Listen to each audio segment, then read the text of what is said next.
जय अलकताणी, जय अलकताणी, जय अलकताणी। ये भारत देश में सबसे पहले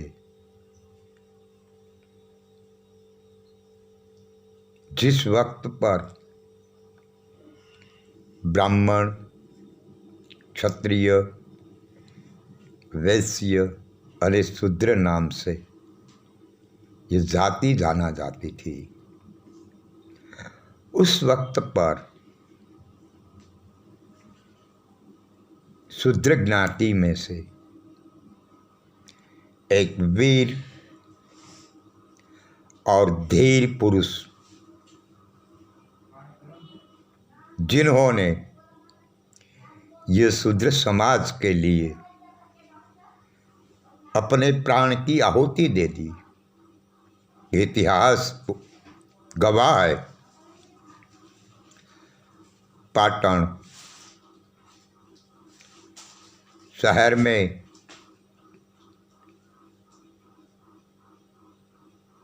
पानी के लिए तालाब बनाया, मगर इनमें पानी नहीं निकला। वाव बनवाया, मगर पानी नहीं निकला।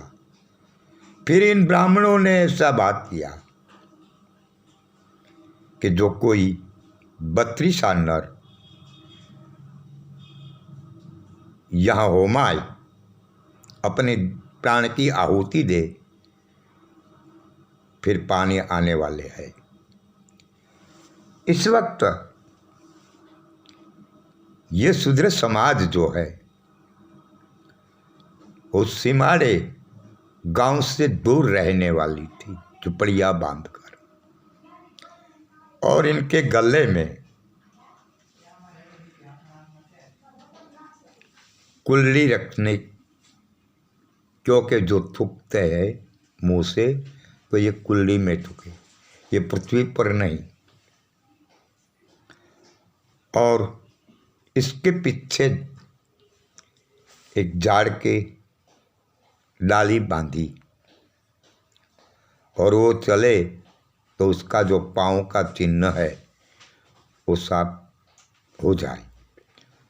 और ये दोनों हाथों के ये 2 बाहें जो है उसमें एक और लगाई गई, 3 बाहें, जिसे पहचान हो सके कि ये शूद्र लोग हैं। इस वक्त पर ये झुपड़े में रहने वाले वीर मेघमाया, उन्होंने अपने शरीर की, अपने प्राण की आहुति देने के लिए तैयार हो गए। लेकिन उन्होंने इस वक्त पर संविधान लिखा गया, मगर वो वचन की बात थी, ये लिखने वाली बात नहीं थी। और उसने ऐसा वचन लिया कि हमारी जो समाज है, उन्होंने भागला नहीं किया। चमार और वणकर ऐसा 2 भागला नहीं किया, लेकिन उन्होंने ऐसा ही कह दिया कि जो सिमाड़े रहने वाले हैं, सिमलिया समाज कहते हैं जिनको, उनको गांव में रखा जाए। तीसरी बाँव जो है वो निकाल दिया जाए, वो कुल्ली रखते हैं वो हटाया जाए, और पीछे झाड़ू रखते थे वो भी हटाया जाए। वो उनका संविधान था। उन्होंने ये सब कुछ निकाला, लेकिन बागला नहीं किया था। उन्होंने ऐसा नहीं कहा था कि ये चमार लोग हैं, ये वणकर लोग हैं, इनमें से इनसे इतना किया जाए, इनसे इतना किया जाए। नहीं, उन्होंने सभी सिमाड़े में रहने वाले जो लोग हमारे हैं, इनको गांव में लाया जाए। मगर समय आते और एक पुरुष निकला, जिस वक्त पर किसी को, इस शूद्र समाज को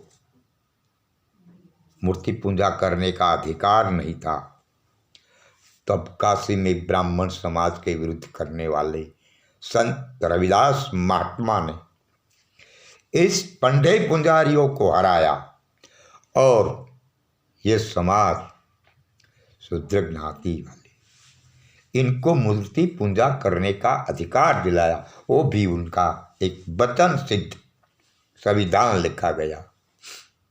और इतनी भारी मात्रा से बहुत ताकतवर लोगों ने, हमारे महापुरुषों ने इन लोगों के सामने लड़ाई की, लेकिन झुकने वाले नहीं हुआ, क्योंकि उनकी विचारधारा मनोवादी की थी।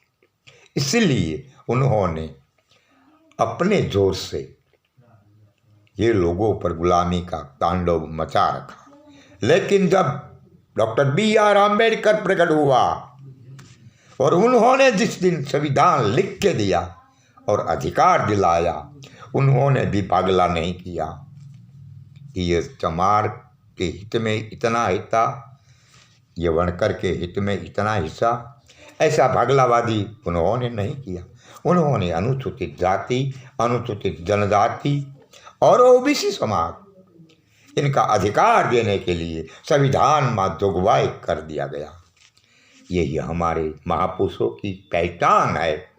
इसलिए मैं आप सबको विनती करता हूँ कि आप भी भागला मत पाड़िए, आप एकता जोड़ के रहिए, एकता के साथ चलिए। एकता के सिवा कुछ नहीं हो सकता है। इन मनुवादियों से लड़ाई लड़नी हो, इन ब्राह्मणवाद से लड़ाई लड़नी हो, तो पहले एकता होना चाहिए।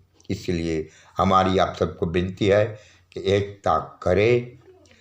Doctor B.R. आम्बेडकर का सूत्र जो है, शिक्षित बनो, संगठित बनो और संघर्ष किया जाए, यही B.R. आम्बेडकर का सूत्र है। इनको अमल किया जाए, यही मेरी विनती है। जय भीम, जय भीम, जय भीम, जय अलकतणी, जय अलकतणी, जय अलकतणी।